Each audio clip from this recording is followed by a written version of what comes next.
I moved your inheritance into my account. It's better this way. There it was. Plain, bold, and heartless. Those were the first words in the email I received late on a quiet Thursday night. No, hi Franklin. No explanation. Just a smug declaration of theft. My name is Franklin Mason. I'm 44 years old and have spent the last 2 decades building a respected architecture firm in Savannah, Georgia. I was sitting in my home office, sipping chamomile tea, when the email came through. My wife of 12 years, Lori, was supposedly at a yoga retreat in Sedona. The email timestamp placed it at 11:22 p.m. her time. Attached to the message was a blurry photo. Lori, on a sunlit balcony, was clinking glasses of wine with a man I didn't recognize. Bearded, smug, and far too comfortable. The way she smiled in that photo. It hadn't been meant for me in a very long time. I set down my mug, walked to the kitchen, and stared out the window at the stone path I'd laid with my own hands. Lori and I had planted hydrangeas along the edges 3 summers ago. We redesigned that entire backyard ourselves, or at least that's what I thought at the time. That garden, that house, that marriage, it was all a story I had believed in. But at that moment, all I could see was a stage where someone else had been rehearsing an exit I hadn't been invited to watch. But the money. The 587,000 she claimed to have taken. That wasn't just a number sitting in a bank account. It was a sacred gift, an inheritance from Aunt Margaret, the woman who raised me after I lost my parents at 14. She'd worked double nursing shifts, sacrificed her own retirement, and left me everything she had with one handwritten note. Build something that lasts. I checked my phone. No calls. No follow-up message. Just silence, as if Lori had already transitioned into her new life with a new man and didn't expect any resistance. I read her email again. It didn't even include my name. Just her cold announcement and a digital slap in the face. I replied with 6 words, "Thanks for letting me know." Then I closed my laptop, poured a glass of water, and went to bed. You'd think I couldn't sleep, that I'd toss and turn, maybe even cry. But I didn't. I slept better than I had in months. That told me everything I needed to know. You see, what Lori didn't realize was this: I'd seen it coming. The late night calls, the secretive texts, the sudden interest in simplifying our finances. None of it went unnoticed. 3 months earlier, she'd begun asking strange questions about the inheritance. Where exactly it was. Which accounts. Whether we should diversify. Where it was stored. I'd smiled and nodded, told her I'd think about it. But by then, I'd already taken action. Aunt Margaret's inheritance had never been where Lori thought it was. It wasn't just stashed in a joint savings account or lying vulnerable in a brokerage Lori could access. Thanks to a wise legal structure Margaret had set up, and the advice of Rita Wallace, her long-time attorney, the funds had been placed into an irrevocable trust, one Lori had no legal access to. None. Still, she'd tried. I had installed a monitoring system on the trust accounts, alerts for every access attempt, login failure, and location-based activity. And guess what? 2 weeks before Lori sent that email, the system lit up like a Christmas tree. Failed login attempts, Arizona IP address, multiple efforts using the last 4 digits of my social security number. She had everything: my statements, screenshots, notes, even a photo of a whiteboard with my trust total minus 20% written on it, with the caption, "Transfer fee." She'd been planning to steal from me. But the trap she set was the same one she walked into. And here's the irony. Boss, she never even touched the real money. The morning after Lori's email, I didn't rush to do anything drastic. There were no angry texts, no emotional phone calls. I didn't scream or cry. Instead, I took a walk around the neighborhood, coffee in hand, letting the cool Georgia breeze do what it does best: clear the clutter in your head. When I returned home, I sat at the dining table, the one Lori and I had picked out together from an antique store on River Street, and made a list. Not a revenge list. A fact list. Evidence, documentation, points of action. My first call was to Jerry Mitchell, my financial advisor. I simply forwarded him Lori's email with a note: documentation requested. Urgent. His response came within the hour. Received. Already reviewing. We'll follow up shortly. Then I reached out to Rita Wallace, my aunt's long-time attorney and now mine. Rita had been with our family for decades, and was the one who structured the irrevocable trust. I told her, plainly and without accusation, what had happened. She didn't flinch. Your aunt was wise, Franklin, Rita said. That trust is bulletproof. What Lori tried to do is not just unethical. It may constitute attempted fraud under Georgia law. I asked her to document everything. Every login attempt, every alert. She agreed. We'll create a formal log and a digital trail. I'll also notify the trust company's legal division. If necessary, they can escalate to authorities. After that, I called the man Rita had once recommended to me during a hypothetical conversation about divorce. Thomas Webb, a seasoned attorney who had seen every shade of betrayal. His office was just 10 minutes from my firm. He made time for me that afternoon. We met at 200 p.m. Thomas was sharp, professional, but never cold. He had a gift for making things feel manageable even when they were messy. He read through Lori's email and then said calmly, "This simplifies things. We're not dealing with a gray area here. She made an open declaration of unauthorized access to funds that were never legally hers. That creates a paper trail, and it gives you leverage." He leaned back in his chair and folded his hands. "We'll file for divorce immediately. Citing financial misconduct. That carries weight in Georgia." I nodded and signed the initial paperwork before leaving his office. That night, Lori finally texted, "Did you get my email?" I replied, Yes. She wrote again, "That's all you have to say." I didn't answer. What was there to say? Instead, I returned to the shared cloud drive we'd used for years. A folder labeled Home Renovation Ideas caught my eye. That's where I found it. Screenshots of my trust statements, notes about transfer protocols, calculations with 20% deducted as if Lori was already counting her cut. She hadn't even bothered to delete them. Every bit of it was proof that this wasn't a spur of the moment decision. It was calculated, quiet, and deeply dishonest. Later that week, Rita called again. There have been 3 new attempts to access the trust account, all from the same IP address in Scottsdale, Arizona. Every one of them was blocked. The system flagged them as high risk, and we've now frozen access alerts with timestamps. Was there anything else? I asked. Rita hesitated. Yes. Last month, someone logged in from your home, Fi Network, and exported sensitive documents from the account portal. We've tracked the device and documented everything. I felt the weight of betrayal sink deeper. Lori had done it while I was still sleeping under the same roof. The next day, I visited Brightstone Bank, where we held all our joint accounts. The branch manager, Harold, had worked with us when we refinanced our mortgage 2 years ago. He welcomed me in with a warm smile, unaware of the storm behind my visit. "Harold," I said gently, "I need to see the transaction history for the past 6 months. Every joint account." His smile faded as he pulled up the data. "There's been significant activity," he murmured, tilting the screen toward me. "Small transfers at first, the 2,000 here, 3,500 there. Then it escalated, 47,000 2 weeks ago. All of it sent to an unfamiliar account at Northern Lakes Credit Union. In Lori's name only." I requested full printed statements and left the bank with a stack of paper thick enough to be its own indictment. By the time I returned home, Thomas had texted, "Lawrence requesting urgent meeting." Tone significantly changed.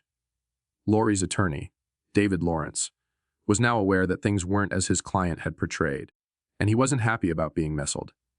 Later that night, Rita emailed the complete access report, every unauthorized login, every time Lori tried and failed to touch what never belonged to her. I stood in my living room, holding the documents in one hand and a glass of 20-year-old scotch in the other, the one we'd been saving for our 15th anniversary. Lori thought she'd cornered me. She had no idea she'd just walked into a well-laid trap. The next morning, I was finishing up a call with my firm's project manager when my phone lit up. Unknown number. I let it ring twice before answering. "Mr. Mason, this is David Lawrence. I represent your wife in your current separation proceedings." His voice was professional, polished, but tight. Not a hint of small talk. "She's indicated that you're willing to consider a straightforward settlement." That's what she said. I asked, calmly. He hesitated. "She mentioned you understood the situation." I leaned back in my office chair. "Which situation exactly?" More hesitation. The division of assets, including the recent inheritance. Ah, there it was. Has she provided you with any documentation of this inheritance? I asked. She submitted bank statements, he said cautiously. Recent ones, from about 3 months ago. And transfer confirmations. She said those are forthcoming. I smiled without smiling. Did she also mention the trust structure? That the inheritance is held in an irrevocable trust, legally protected, never mingled with marital assets. That any attempt to transfer those funds without authorization could qualify as fraud. The line went silent for a moment. I was not made aware of those details, Lawrence admitted. You might want to review everything carefully, I said. My attorney will be sending you documentation today. I hung up before he could stammer another word. Within the hour, I was back at Brightstone Bank, reviewing every dollar Lori had funneled from our joint accounts. The total so far, $178,250, spread over dozens of transactions. The account receiving it, opened 8 months ago. Under Lori's name only, registered to an apartment in Scottsdale, Arizona. That wasn't a yoga retreat. She was building a whole new life behind my back. Thomas and I met later that afternoon to finalize our next steps. His office had already sent the trust documentation and bank evidence to Lawrence's firm. Just as we were wrapping up, his assistant popped in with a message. Lawrence was on the line again. Thomas put him on speaker. I've reviewed the documents your office provided. Lawrence began, his voice now stiff and rattled. It appears my client may have misrepresented certain aspects of the financial situation. Thomas didn't skip a beat. Yes, that much is clear. She attempted unauthorized access, moved marital funds to an undisclosed account, and falsely claimed ownership over protected assets. We've documented everything. We've also filed for divorce on the grounds of financial misconduct. I believe it would be beneficial for all parties to discuss a revised approach, Lawrence said. I could almost hear the sweat forming on his forehead. Thomas ended the call and looked at me. He'll be dropping her as a client by end of day. No attorney with any integrity wants to be tied to this mess. And the money she already took, I asked. We'll include it in the filing. Every penny. I nodded, feeling a strange blend of relief and exhaustion. Not because she was gone, but because I finally saw her clearly for what she was, not a mistake, but a lesson. That night, I couldn't shake one last question. Who was the man? Not because I wanted revenge. I wasn't going to chase him down or yell on some stranger's front lawn. I just needed clarity, full clarity. So I called Thomas. I need a name, I said. He understood without needing an explanation. I'll have someone look into it. The next evening, as I sat in my kitchen sorting documents, the doorbell rang. A courier handed me a formal envelope. Lawrence's withdrawal from representation, officially filed with the court. Attached was a handwritten note from Thomas, first domino. Minutes later, Lori called. I didn't answer. She called again. Then a third time. Then the text came. What the hell did you do? I didn't respond. Later that evening, Rita emailed me a full report from the trust company's cybersecurity division. Multiple unauthorized access attempts, logged, timestamped, and originating from Lori's devices. Some even traced back to our home network. The case was now in the hands of the trust's legal department, and while no immediate action was required from me, the option for criminal investigation was now officially open. I forwarded everything to Thomas. At 9:08 p.m., another text from Lori. We need to talk now. I replied, through your new attorney when you have one. She fired back, you've completely overreacted. I didn't actually move anything. I was just angry when I sent that email. I answered with one line. That's not what the access logs show. There was a long pause. Then she wrote, what access logs? Instead of replying, I sent her a new message. Who was he? 20 minutes passed. Finally, this isn't about him. Name. Another long pause. Jason. Jason Berkeley. But he's not important. I searched the name. Jason Berkeley, yoga instructor in Scottsdale. Former investment broker, according to LinkedIn. Left finance to pursue more meaningful connections. Of course. The next morning, I spoke with Frank, my neighbor, the one who'd seen Lori with a bearded man. I showed him the photo from her email. That him? Frank nodded. Yeah, that's the guy. Came around while you were in Boston. 5 or 6 times, maybe more. Would you be willing to provide a statement? He agreed without hesitation. By 1100 a.m., Thomas called again. We've got a complication, he said. She's hired Philip Barnes. I knew the name. Barnes was a pit bull in court. Aggressive, expensive, and fond of intimidation. He's requested an emergency hearing to contest the financial misconduct claim. Thomas continued. Says his client has evidence that all financial decisions were mutually agreed upon. I smiled. Then let's give Mr. Barnes something to think about. Thomas didn't waste any time.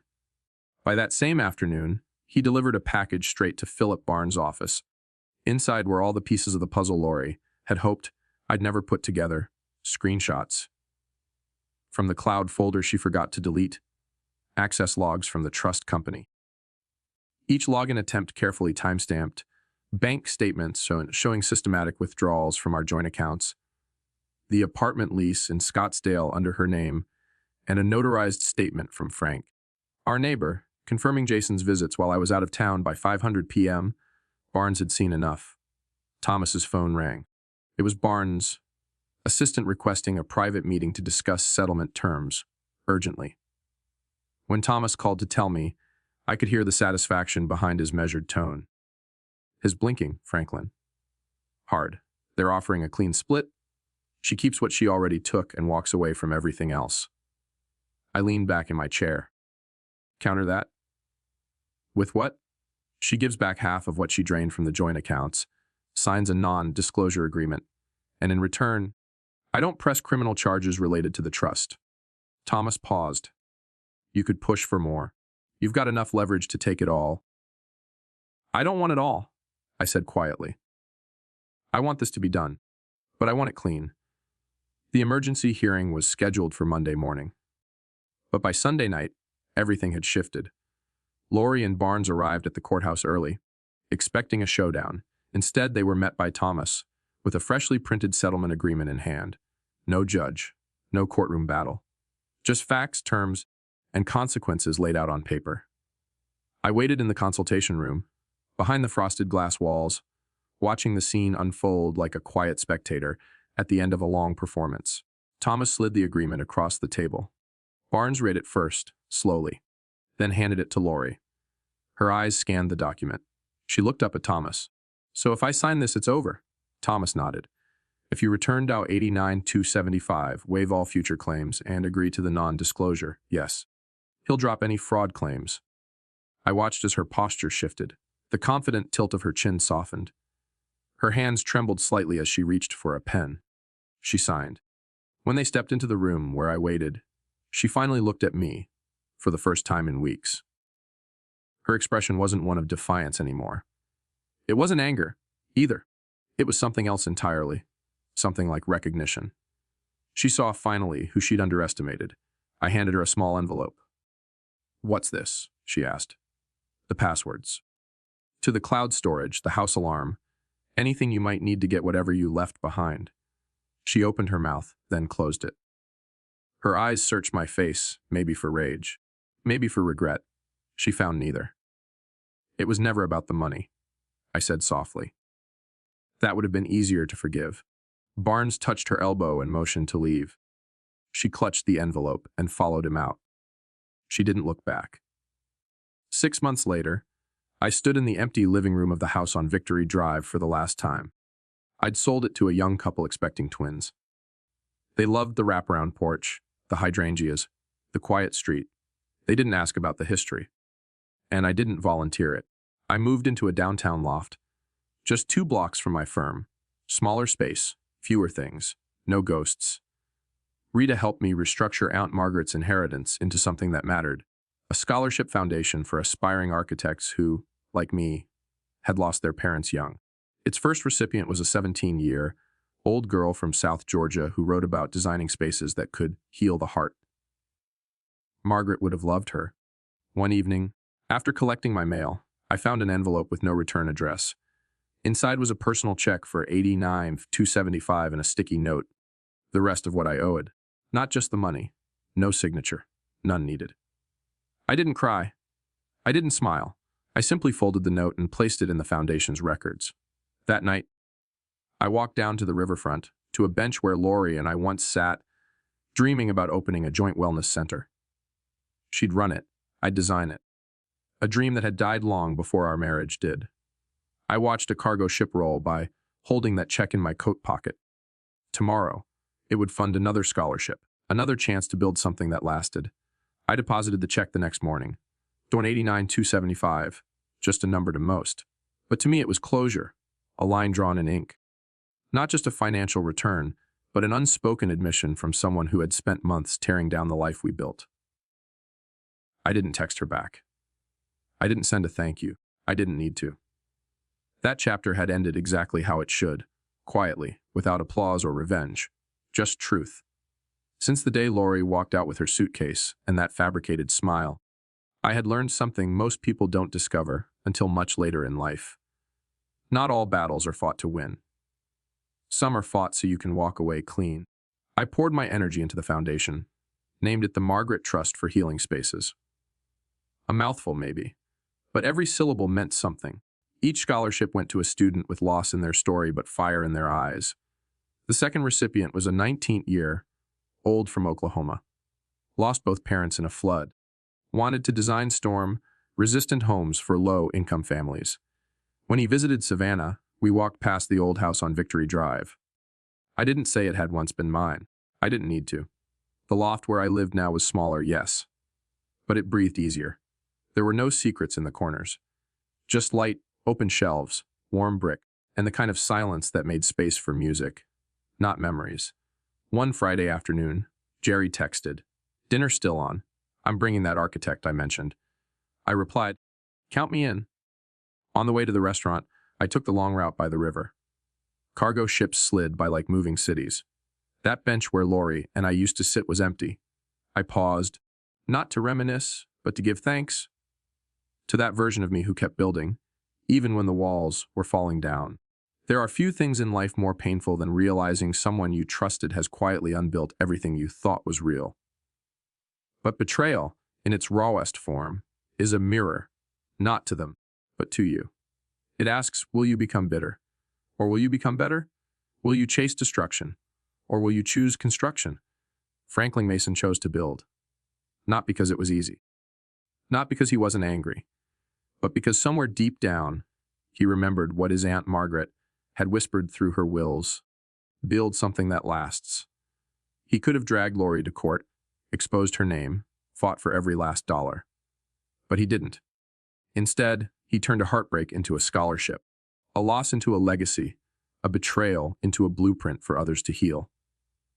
And that's something we all need to remember. Dignity is louder than drama. Peace is stronger than payback.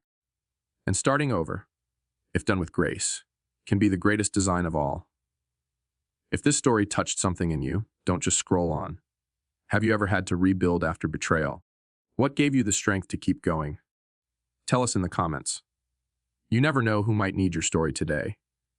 And if you believe in second chances, quiet strength, and turning pain into purpose, we're building something that lasts. One story at a time.